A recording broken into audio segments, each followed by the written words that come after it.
Welcome, friends. Welcome to another edition with the Business X Academy. This is a new series we've started after finishing one full series of 30 episodes under Business X.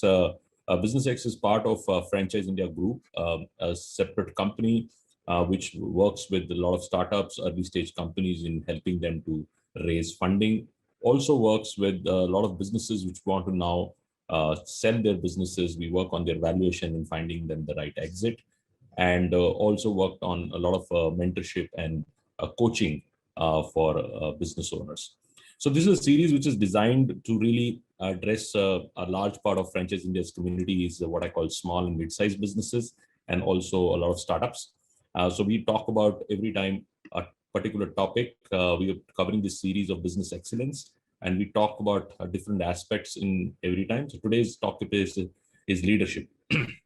So leadership is very important in these days because this is a very unique times and challenging times, or I would call changing times. From a business, it's completely changing times. What is happening around us is also extremely difficult. And in these times, how business owners are going to really lead from the front, and what leadership qualities they will need to bring in to demonstrate to their ecosystem, their teams, their organization, their vendors, their suppliers, their consumers, and so forth. So we want to talk about the overall leadership and how it is going to change. One of the areas which I would put up a starting point when we talk about leadership, and especially when it comes to challenging times, it's in the diversity. Normally, you will find your natural strengths. This is very important because I have seen so many businesses in last 14 odd months, because nature of our business is to really consult companies. I found that most of them started discovering their natural strength. When everything is going well, everything is structured, you start forgetting about your natural strengths, and it's also because this is a time which exposes all your weaknesses. If you have multiple weaknesses in business, when everything is going well, so that also is hidden.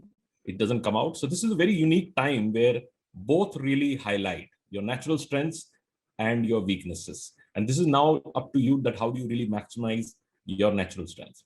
And it is also a greater, so to say, an opportunity, because in the greater the difficulty is, the more the glory is surrounding you. This is something which even our political leaders to understand. We are in a great difficulty, and anybody who really comes out of that, even can be a state leader, or it can be even our honorable prime minister, anybody really stands by it and really comes out of it, would get even more greater glory. While this time would look like everybody pulling down, but if you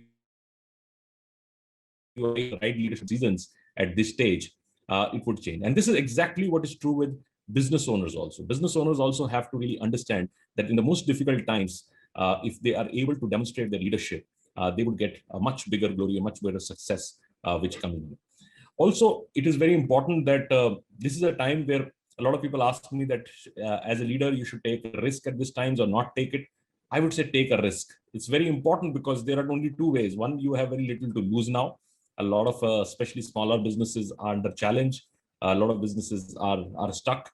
And also, you don't have too many options, right? So you need to take a little bit of risk, but it's a conscious risk which you need to do. A lot of people are actually withdrawing. That's not good.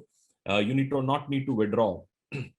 Rather, it should be some sense of urgency for you to keep moving, because otherwise the business would not work.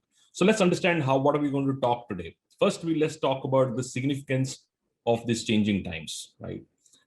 If the significance of this changing time and what leadership should be doing, what leadership or leaders should do, or every business owner is a leader of his company, and how he needs to really work on that. So I call the 3 C's of a leader, very importantly. One is the character, and it can also be as an organization, as a company, how do you really demonstrate yourself out there? What do you stand for? What is the character of the individual or the organization which is representing? The second C is the competence. This is exactly the time where you need to demonstrate absolute competence, what you stand for. This is very important because, if you were doing so many things, leave all that and focus on the most competent area which you have, and clearly stand by that. And the third C is, how do you communicate? How do you communicate to the world out there? So these 3 C's are extremely important for any leader to really follow at this moment. So think about how do you really demonstrate the character, How do you work on your competence and continue to work on that and stay focused on that? And third is, how do you communicate with everybody? Now, the second point is actually about how leaders should put the focus at this moment. So focus is very, very important. And this has changed from what used to be earlier. The focus for leaders was clearly about speed and flexibility. And now it has moved to being agile and resilient. Uh, and agile and resilient because the times are very different. You cannot bring predictability in actually every 2 weeks, 3 weeks, 1 month, things change.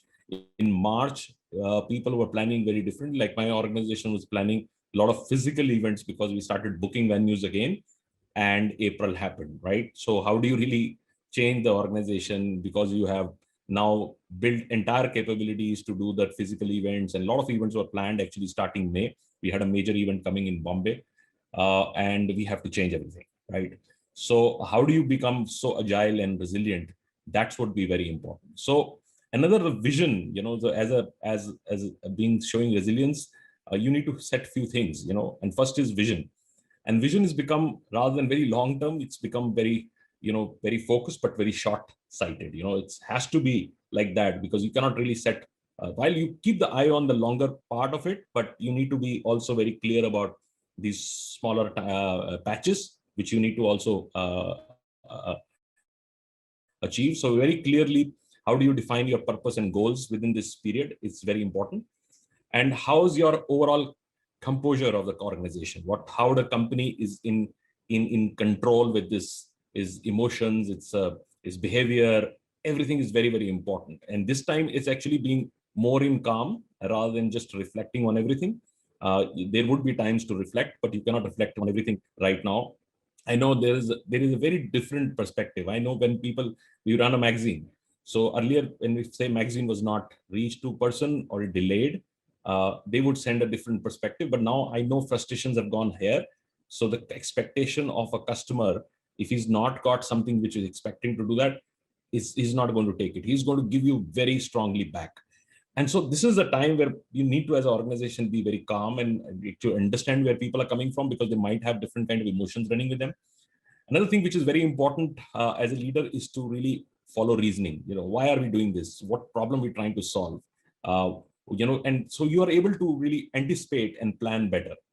Sometimes leaders don't able to do that because they're not really putting a reason to everything, and they're just trying to do the way they were doing things, and it might not work. It might not work because the world has changed, or the way people consume is very different. Another way, business leaders, they were only about running, or business owners were all about putting themselves more hours and so on so forth. It no more. I mean, I think at this stage, your own well-being is very, very important for your health of your organization. So one of the big focuses, especially small businesses and startups and early stage businesses, they are in the madness of really building their enterprises and so on so forth. It's very important at this stage, they also think about their own personal health. Persistence would continue to be a very important aspect, because you need to be persistent even more now, because whatever used to take X effort, now it's probably going to take 2X effort. So you need to be more persistent, and then only be very important. And then another area which is very important is that you need to be having a very realistic optimism. Optimism is very important, but you need to be realistic about that. You need to be very, very realistic. You don't feel that this is what something which you can achieve. And finally is collaboration. This is environment you need to collaborate a lot rather than depending all on yourself. So this would be a mix of what I call at this stage, emotional and logical intelligence.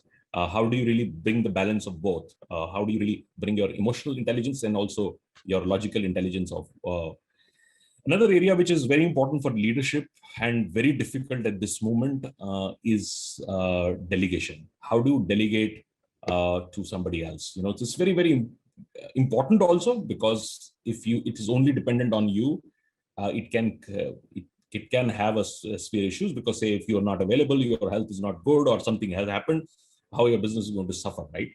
But delegation is also becoming even more difficult, right? And why delegation is so important for leaders and why they don't do it, let's talk about it.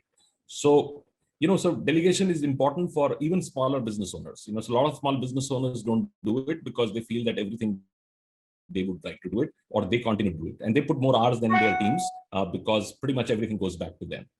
And if you go and closely notice that 60% of tasks any business owner or a leadership is doing is repetitive, and which has a very similar outcome also. So 60% of your task you do in the day is very repetitive and also has a very similar outcome. So you already know the outcome, what is going to happen. Now, this 60% task can easily be delegated.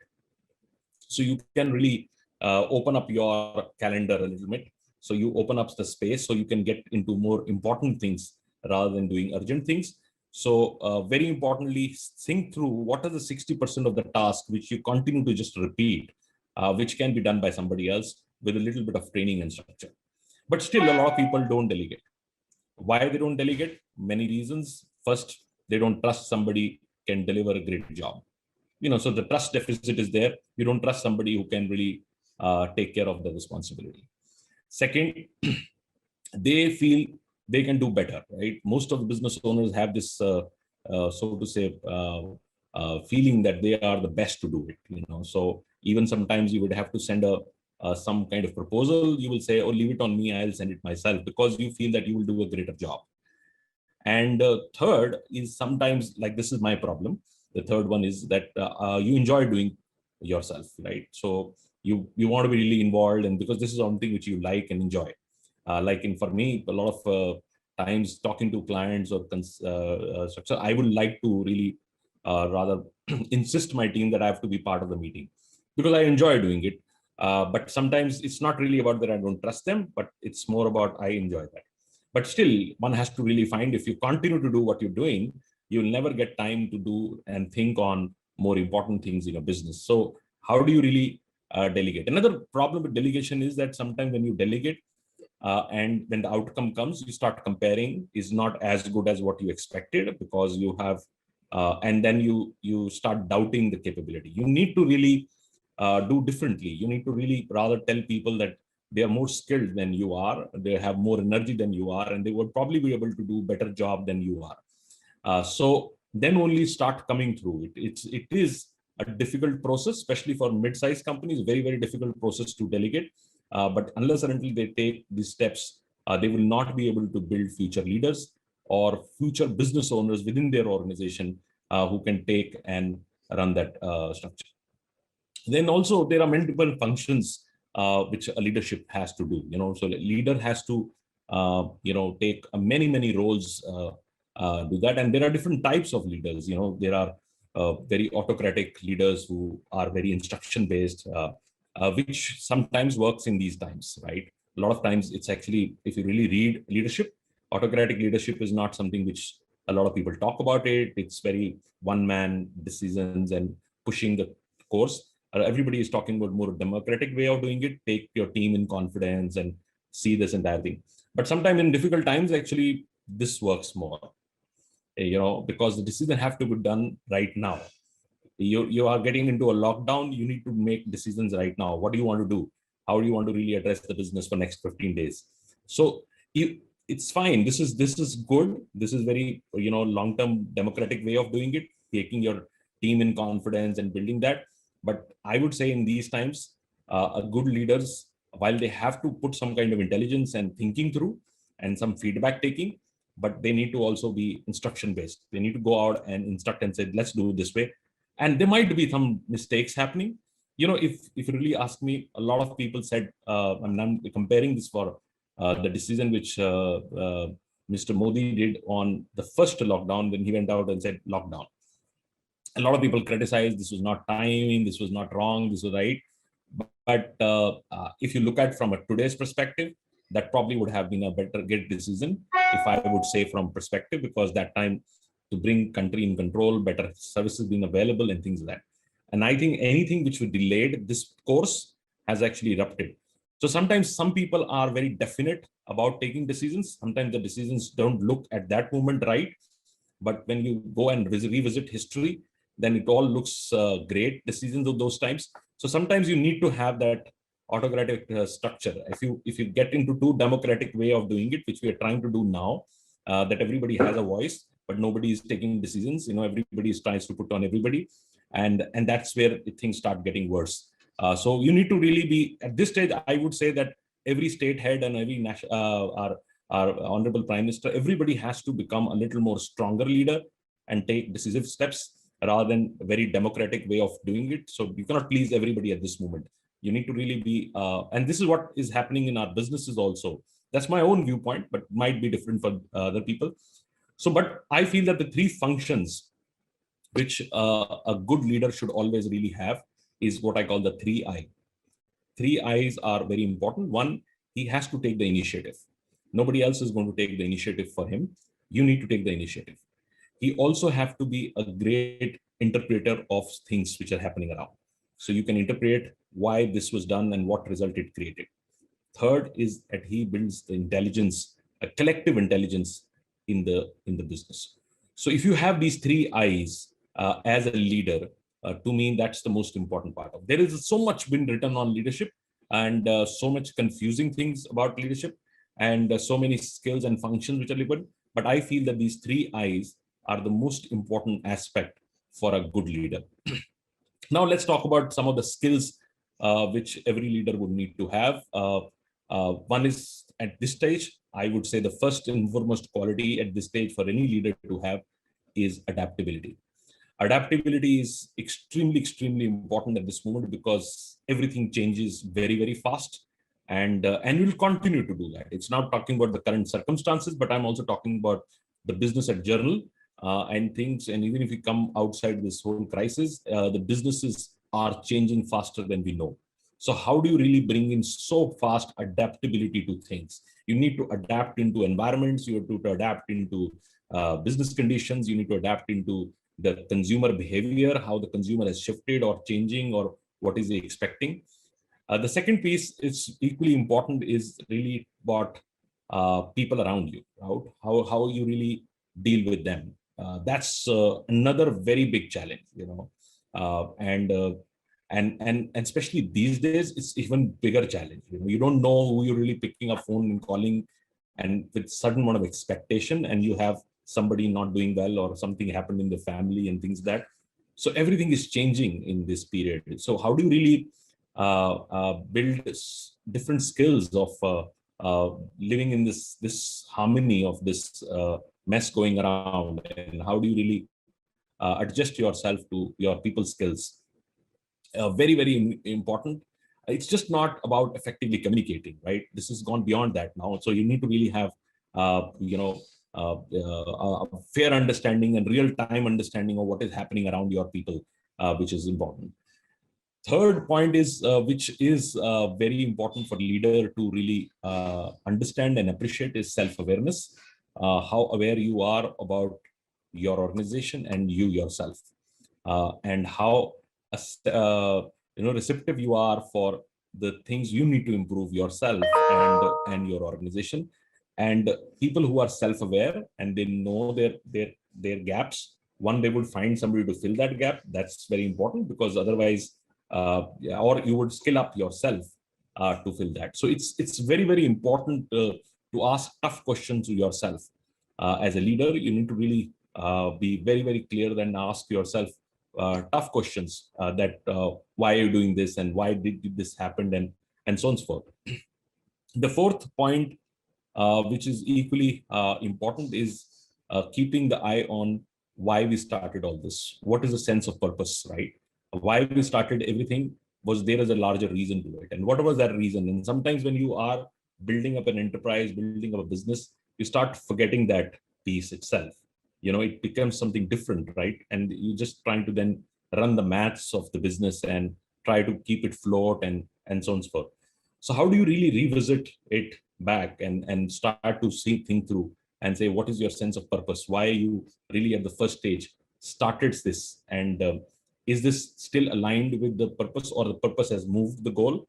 And that's something which is very important. And I've seen businesses which were started with a different purpose and have now reached to a different objective, and then you're trying to drive something else, and So this is very important for you to really understand that you keep your purpose alive and keep reminding you yourself, and then also to your enterprise or your company, that we have this common purpose. And it also has to be bought by your team, because if they don't buy into your purpose, larger purpose, and they also share that purpose with you, it would not work. And again, this is another big gap which I see in mid-sized companies or small companies, because sometimes the business owner is definitely having a purpose, but is not aligned with his organization. There is no buying into the larger purpose which he started. A lot of other companies, I'm seeing that changing. I'm advising a great entrepreneur who's out of Ahmedabad, IS officer, left his job. As an IS, leaving job is a big task. Started in FMCG company, and uh, and I was talking to him. He has built some kind of patented products and taking it to everywhere. And as he gets to his comfort zone, where his product is already doing well, he's already in supermarkets. He has started withdrawing that because he wants to now go into creating his own brand equity, and he doesn't want other resellers to sell it. He wants to create his own challenge. And also, there are many people who are coming to him and want to buy his patented product. He doesn't want to sell because he says, I never came into this business for just to make money or something like that. And if that was the reason, I was much comfortable in my IS position. My purpose was to really be somebody who's innovator, who's able to bring in something to this world and challenge what has been going on, and why we are not changing things which we've been doing that, and why don't I challenge even the multinationals who try to come and sell us a product, but why can't we as an Indian can create a superior or a better product than them? So a lot of these things are running in his purpose, So if you really see, he's coming from that, and he continues to drive that value chain in his company. Another area which is very important is how decisive you are in these times. Making good judgments in these times are very, very important, because at this stage, unless and until you are somebody who can decide, while you have to decide very fast, but it should come with a little bit validation. It should come with the intelligence which you feed yourself.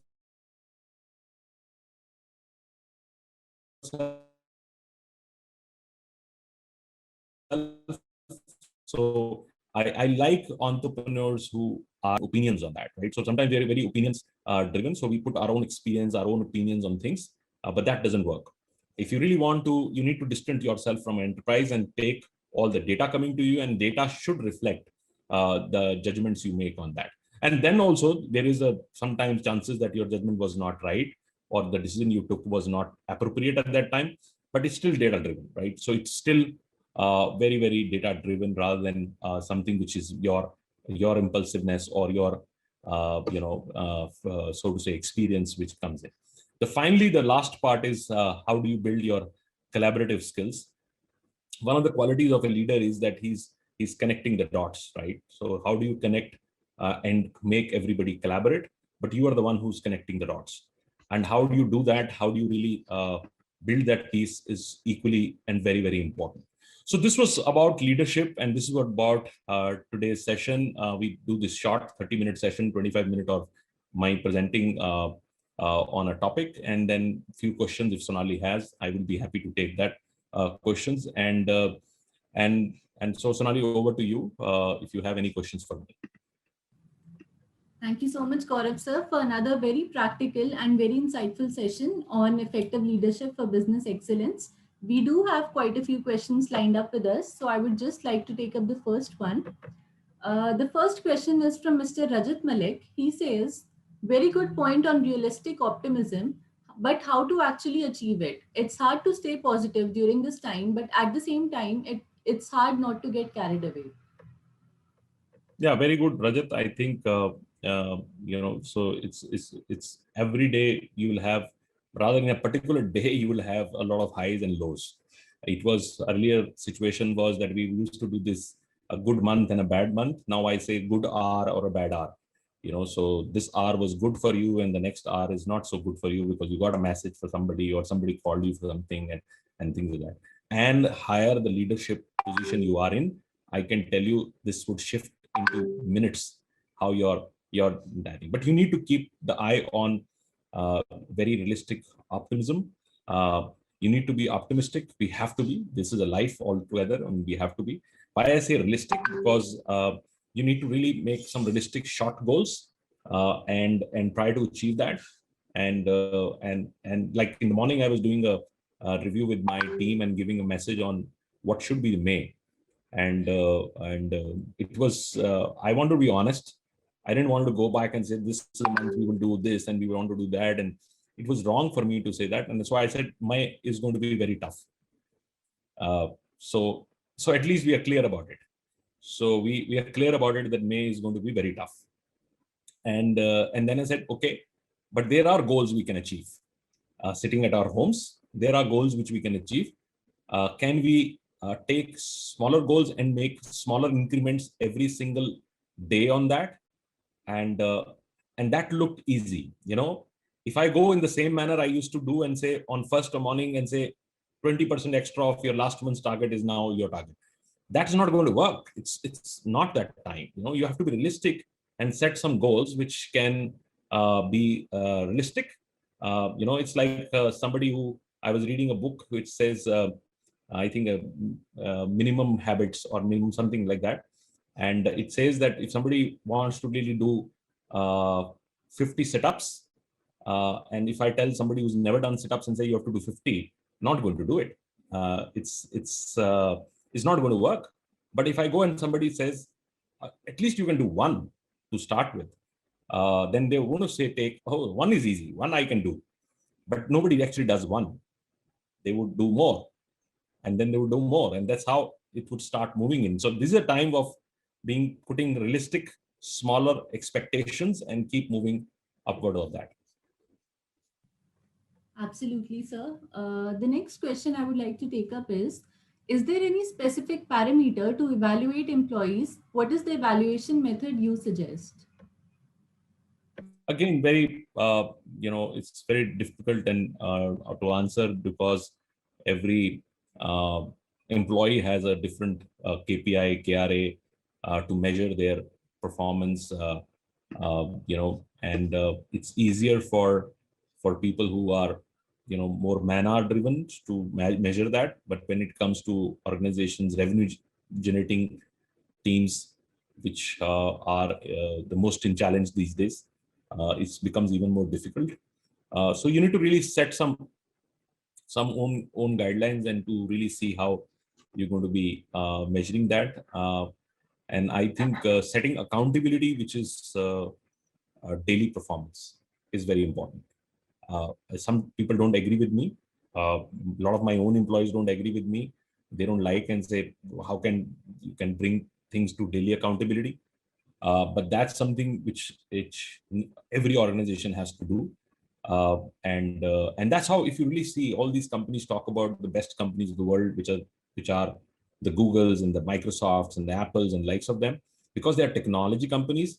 They might be from an outside looks like a great working environments, but they're keeping tab on people's man hours.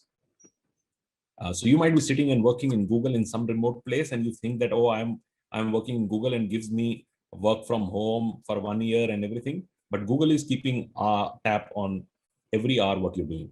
So because it's created an accountability from an hour to hour performances. How many hours you were logged in, how much you were coding. So everything is very accountable. So they don't really care where you are because they are setting the accountability which is on mapping. Now, problem happens with smaller businesses because they don't have that ability to do it. And they get frustrated. They're only linked with the results, but then have no productivity alignment coming in on a daily basis. So one thing which I think one should do is bring in shorter accountabilities and also rewarding in the same manner. Everyday win, everyday success, everyday celebration. That's kind of a approach one has to do. Right. The next question I would like to take up is, I've often heard you say that make your business work without you, but how to really achieve that? It's hard to think that my business might function without me and makes me feel insecure. Any suggestions here? Yeah, so this is something which is very important. If you are the only person who has to do everything and the business revolves around you, then business is great. It might be great, but it is not to me valuable. You'll not be able to transfer that business to anybody else because you are the most integral part of it. But if you are able to shift that business and move you out of it and yourself, and system and process can run that business, or create and carve out a leadership team, which can really run without you, then the business becomes more valuable. Now, this is something which I have done and I have not done both. In one business of mine, which is franchising, and what I'm doing now, I don't want to be out of it. So I don't want to replace myself and put this entire thing, because I'm a little bit of too involved in this business, and this is my life, which I want to do. It's like a routine for me. If I don't do this, I don't have anything to do. But in some other businesses where I want to really build value, I've done it successfully. I'm not involved myself in any form. I gave the direction. I'm involved in the strategic way, but I remove myself from there, and the business can run by itself. So I know they're more valuable, those businesses, than sometimes what I'm driving myself. And if anybody looks at, there was a company which was looking and coming to me and said, we want to look at a big, one of my companies they wanted to acquire. And they said, one thing is that it's all about you. Everything is about you. And if you're not there, that this business would not have value. And I learned it. And it was right. And I told my younger brother, and says, it makes sense. If both of us are not in this business, then half of the business is gone, And so it's very, very important that how do you really, if you are consciously building value for your enterprise, we should do. I encourage every business owner to consciously work towards making yourself redundant in your own business. And it is tough, but once you do that, you know more needed in the business. Your business is great value. Absolutely. One question that we have is, can you please repeat the 3 I's that you mentioned for a leader? So 3 I's are initiative, interpreter, and intelligence. 3 I's for that: how you are the one who takes the initiative, how you interpret things, and how you bring collective intelligence. I said use the word collective intelligence. It's not just your intelligence, but you bring in collective intelligence for you. These 3 are the only leadership. Rest, everything so much written on leadership, actually, really speaking, makes no sense to me sometimes. These are, general leadership skills which everybody would have. But these 3 are very, very important. You need to be somebody who takes the first initiative. You are a great interpreter of things. And third, you bring in collective intelligence. And these 3 are the most biggest quality. You might be political, you might be business, you might be a sports leader, but you always would have these 3 things with you. Right. So quickly, the next question that I would like to take up is how to stay positive and not get discouraged by the advancements by competition. Actually, sometimes it's a positiveness itself that your competition is advancing.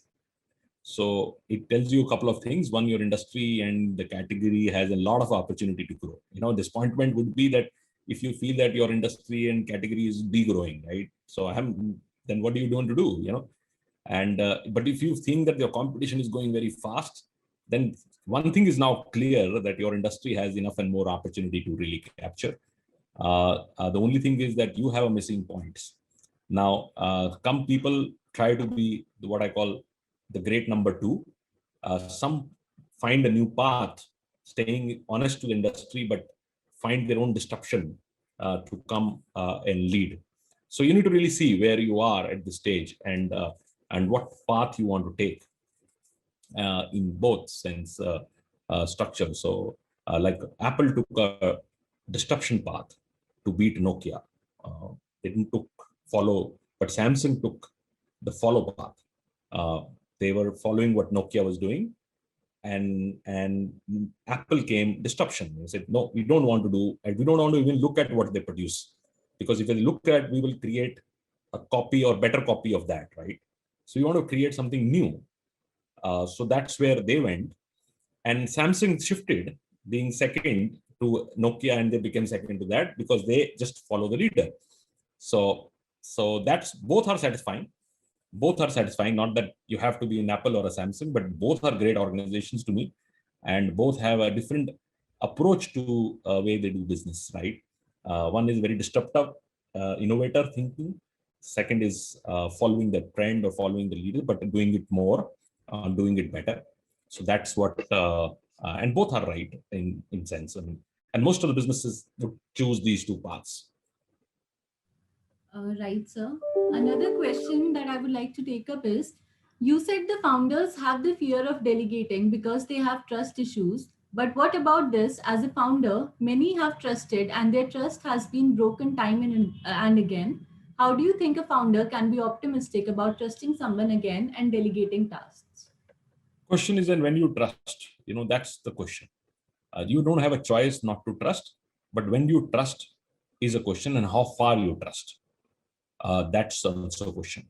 So you need to really, so everything has to have comes with some kind of checkpoints. Uh, that's very, very important.